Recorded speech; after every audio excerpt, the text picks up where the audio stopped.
2월 29일 목요일 여호와의 날에 경험하는 공의의 심판, 구원의 믿음. 요엘 3장 14절에서 21절까지. 많은 사람들이, 정말 많은 사람들이 심판의 골짜기에 모여 있다. 심판의 골짜기에 여호와의 날이 가까이 왔다. 해와 달이 어두워지고 별들이 빛을 잇는다. 여호와께서 시온에서 큰 소리를 내시고 예루살렘에서 말씀하시면 땅과 하늘이 요동칠 것이다. 그러나 여호와께서는 그분의 백성들에게는 피난처이시오 이스라엘 자손들에게는 요새가 되실 것이다. 너희 하나님 여호와인 내가 내 거룩한 산 시온에 있음을 너희가 알게 될 것이다. 그러면 예루살렘은 거룩해질 것이고 이방 사람들이 더 이상 그곳을 지나가지 않을 것이다. 그날이 오면 산들은 달콤한 포도주로 가득 찰 것이고 언덕들에는 젖이 흐를 것이다. 유다의 모든 강줄기에 물이 흐르고 여호와의 집에는 샘물이 흘러나와 시딤 골짜기를 적실 것이다. 그러나 이집트는 황무지가 되고 에돔은 황량한 사막이 될 것이다. 그들이 유다 자손들에게 폭력을 휘둘렀고 그들이 저들의 땅에서 죄 없는 피를 흘리게 했기 때문이다.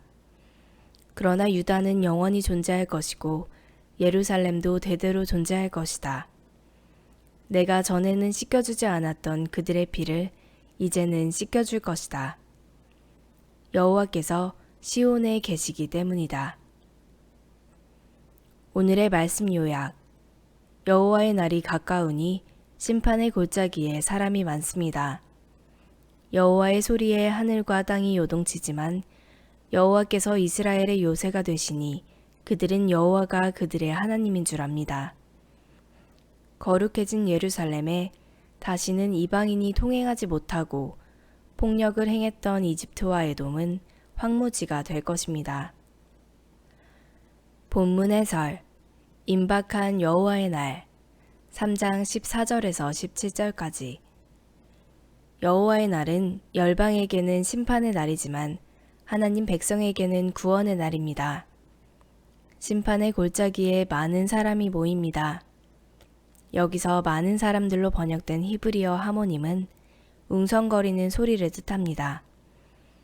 하나님의 심판을 위한 전쟁으로 모인 사람들이 많아 골짜기가 시끄럽다는 것입니다.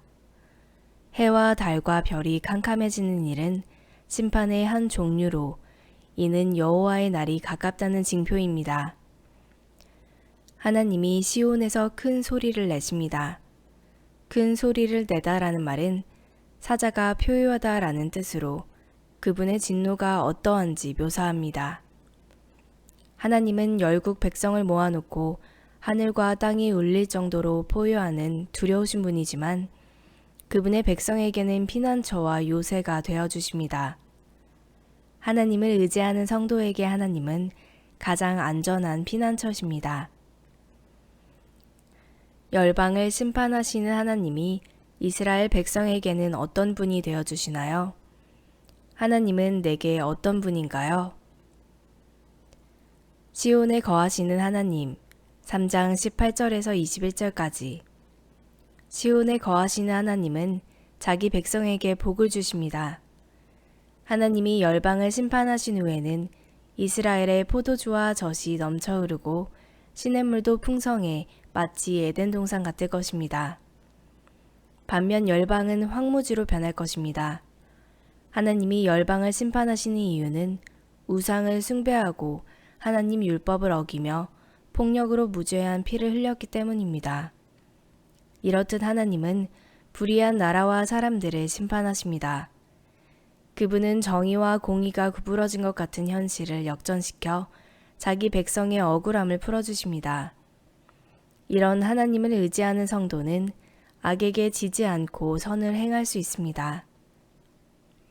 하나님이 열방을 심판하신 후 이스라엘은 어떤 복을 받나요? 불의하고 불합리해 보이는 세상에서 하나님의 사람이 취해야 할 태도는 무엇인가요? 오늘의 기도. 하나님, 온 우주 질서와 만물을 새롭게 하실 회복의 약속을 신뢰합니다. 치유의 은혜가 강같이 흐르고 소망의 기쁨이 샘솟듯 흘러나오는 삶이 되게 하소서. 악인은 무너지고 하나님 백성은 영원할 것이라는 말씀을 믿기에 지혜롭고 선한 삶으로 하나님 나라를 소망하게 하소서. 묵상 에세이 2가지 방향의 회복 메시지. 메시지 테라피 공진수. 성경에 나타나는 모든 메시지는 하나의 방향으로 향한다.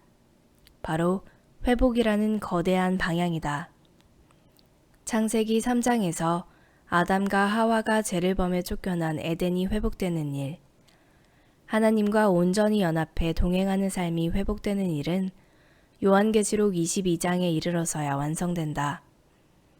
인류의 회복이라는 비전을 향해 성경의 방향이 설정되어 있는 것이다.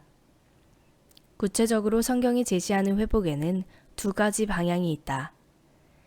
하나님 형상의 회복과 하나님 나라의 회복이다. 첫째, 하나님 형상의 회복은 에덴에서 인간의 죄로 파괴된 하나님 형상을 복원하는 것으로 각 사람의 개인적인 회복을 의미한다. 마음의 중심에 모셔야 할 하나님 대신 죄와 욕심, 이기심과 탐욕을 채워 죄와 상처의 노예가 되어 살아가는 사람들이 모든 무거운 짐을 벗고 온전한 하나님 형상으로 회복되어 가는 개인적인 회복이다. 둘째, 하나님 나라의 회복은 하나님 형상이 회복된 개개인이 모여 이루는 예수 그리스도의 생명이 있는 공동체에 대한 회복이다. 개인의 회복은 곧 공동체의 회복으로 연결되어야 하고, 공동체의 회복은 다시 개인의 회복을 위해 사용되는 순환 시스템이 가동되어야 한다. 하나님의 살아있는 말씀을 받아들이라. 먼저 나 자신을 향한 심판과 구원의 메시지를 받아들일 때 가족과 직장과 교회 공동체가 회복되는 은혜가 있을 것이다. 한절 묵상 요엘 3장 18절. 하나님의 구원은 죽음의 땅을 열매 맺는 포도원으로 바꾸는 것과 같습니다. 무너진 이스라엘을 살리시는 분은 하나님입니다. 하나님 보좌에서는 육체와 영혼을 살리는 생수가 그침이 없고 회복과 생존에 필요한 모든 것이 흘러나옵니다. 예수님이 우리 대신 심판을 받으셨기에 심판은 지나갔습니다. 죄의 용서와 영생은 예수님께 있습니다. 마른 광야 같은 세상에서 생명과 힘과 위로가 되시고 우리의 현재와 미래를 책임지실 예수님을 붙드십시오.